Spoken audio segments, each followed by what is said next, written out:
Welcome to ASRM Today, a podcast that takes a deeper dive into the current topics in reproductive medicine. I'm Jeffrey Hayes. Today on the show, we're all about genetic counselors and Genetic Counselor Awareness Day, which this year is on November the 10th.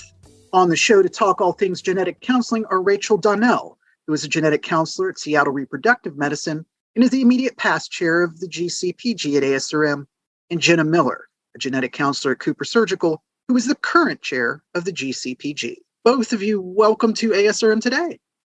Thanks for having us. Thanks, Jeff. Rachel, I want to start with you. Could you tell us a little bit about the mission of the GCPG? Yeah, absolutely. Our small GCPG was actually formed in 2019. We have around 130 members. We are here to establish an organized presence of genetic counselors and other health professionals that are interested in genetics and provide genetic counseling resources to ASRM, generate presentation track information on genetic counseling topics at ASRM, and encourage membership and participation of genetic counselors within ASRM. And I know I was just throwing that acronym around earlier, probably for people who are listening who are like, I'm so confused. What is it? So what does GCPG stand for? Yeah, the GCPG is the Genetic Counseling Professional Group. And it is part of all of our professional group sort of cooperatives that we have here at ASRM. Jenna, I want to turn to you. Could you tell us a little bit about genetic counselors in the fertility field? Sure. We actually have a lot of data about genetic counselors in general, because every year the National Society of Genetic Counselors surveys all GCs in North America and gets all these data on them. So buckle up for some data here. There are around 6,000 certified genetic counselors in the United States, but interestingly, only about 2% of genetic counselors responded that their primary area of practice was ART or IVF or infertility. So in our little corner of genetics in ART, we're a very small proportion of all the genetic counselors out there. And interestingly, although genetic counselors are relatively rare, again, there are only 6,000 practicing in the US, the profession has grown over 100% in the last 10 years, and it's expected to grow another 100% in the next 10 years. It's a very rapidly growing profession, which makes sense because genetics and genetic testing have just blown up in the past couple of decades and are becoming just an indispensable part of multiple areas of healthcare.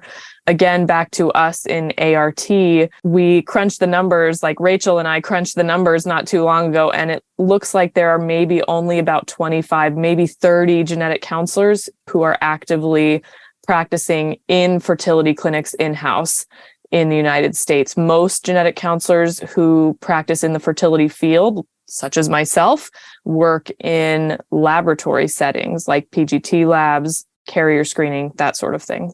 Let me ask you this, then. How can an in-house genetic counselor then help the fertility clinic? Well, there are many ways, and I'm sure Rachel can speak more to this as one of those few in-house genetic counselors, but I'll say that in my role and on a laboratory setting, I travel all over the country speaking to providers, and I can say that I frequently hear providers expressing discomfort with the amount of genetic material that they have to cover with patients, and having a genetic counselor in-house takes a lot of that burden off of clinicians' plates. So Rachel can speak more to what she does on a day-to-day basis, but from my perspective, I hear people expressing the need for more support in-house with genetic counseling services, for sure. Yeah, thanks, Jenna. I think it's a common misconception that genetic counselors only see patients throughout the day. We do a lot more than just see patients. That is a big part of what we do and a very important part of what we do. But we want to come on here and explain a little bit about what we do other than just seeing patients. So since I work in a fertility clinic, I can speak to a little bit about what I do at my clinic. When it comes to the operations of the fertility clinic, I help with developing standard operating procedures and workflows for genetic testing. Genetic counselors can also serve as the main point of contact between your genetic testing labs and the clinic and evaluate those lab partnerships as changes in technology or new research comes to light. to make sure your clinic is offering the most up-to-date testing. Also on the patient care side of things, again, aside from simply seeing patients, we also serve as a clinical resource for our physicians and our nurses, coordinate and call out genetic testing results on behalf of the providers. We submit prior authorizations and letters of medical necessity for genetic testing. We create content for patient-facing materials like handouts and provide continuing education lectures for our clinical staff. Also, if clinics have an internal egg or embryo donation program, we are significantly involved in investigating and reporting out adverse outcomes.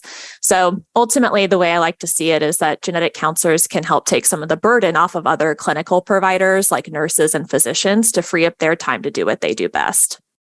That leads me to this question then. What has led the genetic counseling professional group then to develop the business case, right, for hiring genetic counselors to push this necessity? Yeah. So one of the big projects we've been working on this year and we'll continue to work on next year is creating the business case, like you were saying, for hiring genetic counselors. Like Jenna was mentioning earlier, most genetic counselors that work in the fertility field are employed by laboratories and not fertility clinics. And we have come to recognize that there is a significant gap in knowledge regarding the value of in-house genetic counselors, which is why most clinics don't hire internally. Jenna and I and other genetic counselors that work in this field have heard very large clinics say things like they don't have enough work for a full-time genetic counselor. So we felt like we need to educate fertility providers and practice administrators regarding all of the activities that we could perform. So ultimately, the goal of this business case project is to provide a platform for clinical fertility genetic counselors to share their experiences on billing practices and educate reproductive endocrinologists and practice managers on specific models to justify hiring. We plan, our aim is to present our findings in a manuscript likely submitted to FNS, as well as a symposium session at ASRM next year. We're almost out of time, and I'll get in one more question then. Then what can we expect to see coming from the GCPG this year? You mentioned that there's some FNS and probably a presentation next year, but what else is coming up? We've also got a webinar coming up. It's called Why Genetic Counseling Isn't Always a One-Stop Shop. So it's again investigating scope of practice of genetic counselors within the ART space. And our team is also working on a couple of committee opinions regarding PGTM and clinical management of mosaic results from PGTA. We already put out the mosaic committee opinion a couple of years ago, but it's due for an update. So that's on the table as well. Well, that's fantastic. And of course, anything we can link to, we will put a link up there in our show notes so that people can just scroll up real quick and link on it, especially the webinar. Those are always fantastic, and we appreciate everyone doing those. We've been talking about genetic counselors and Genetic Counselor Awareness Day and all things genetic counseling at ASRM. My guests today have been Rachel Donnell and Jenna Miller. Thank you both so much for taking time out of your schedule to be with us today. Thanks for having us. You can subscribe to the show on Apple Podcast, Google, or whatever podcatcher you get through Apple or iOS, or sometimes I get lost in all the technical terminology. Anyway, you can find it. Anyway, subscribe, rate, and review the show. That always helps us out. And until next time, I'm Jeffrey Hayes, and this is ASRM Today.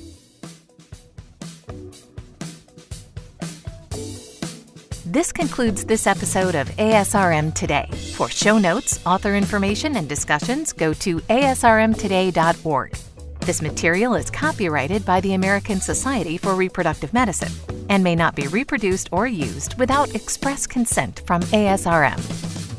ASRM Today series podcasts are supported in part by the ASRM Corporate Member Council. The information and opinions expressed in this podcast do not necessarily reflect those of ASRM and its affiliates. These are provided as a source of general information and are not a substitute for consultation with a physician.